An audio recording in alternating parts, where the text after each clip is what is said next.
Devant la porte, ce n'est plus la foule des premiers jours. Pourtant, ce dimanche encore, le centre de dépistage du coronavirus de Sarreguemines était ouvert. Et si 80 personnes attendaient à l'ouverture, la file s'est peu à peu estompée.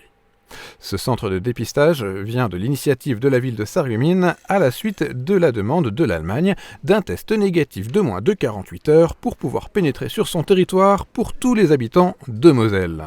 Un casse-tête pour les travailleurs frontaliers auquel Sarreguemines a apporté sa solution. Le centre, dans un premier temps, était ouvert tous les jours puisque, au vu des chiffres des frontaliers, on attendait une moyenne de 8000 frontaliers qui du coup ne sont pas passés par notre centre puisque d'autres acteurs se sont greffés à ceux-là. Les autres acteurs, ce sont par exemple les pharmaciens et les laboratoires. Cependant, le centre a tout de même su trouver son public, notamment grâce à son ouverture le dimanche. Au total, ce sont plus de 5000 personnes qui sont venues se faire tester depuis le premier jour d'ouverture.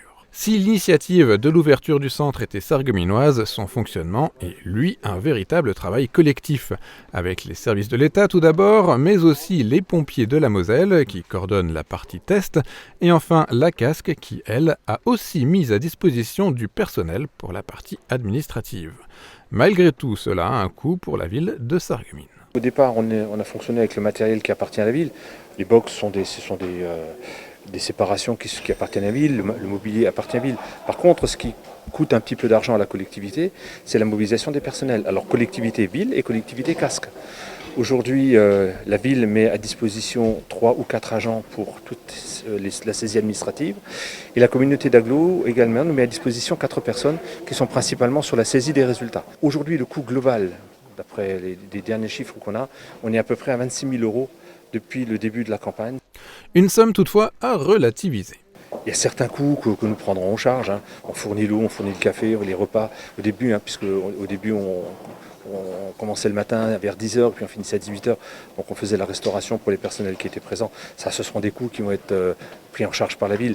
Par contre, le reste des coûts seront pris en charge, notamment les coûts de personnel, seront pris en charge par les services de l'État ou normalement par l'Agence régionale de santé. S'il a été utile pour nombre de frontaliers, le centre aura aussi eu la conséquence de placer la commune en première ligne des politiques sanitaires, un effet inattendu de l'épidémie.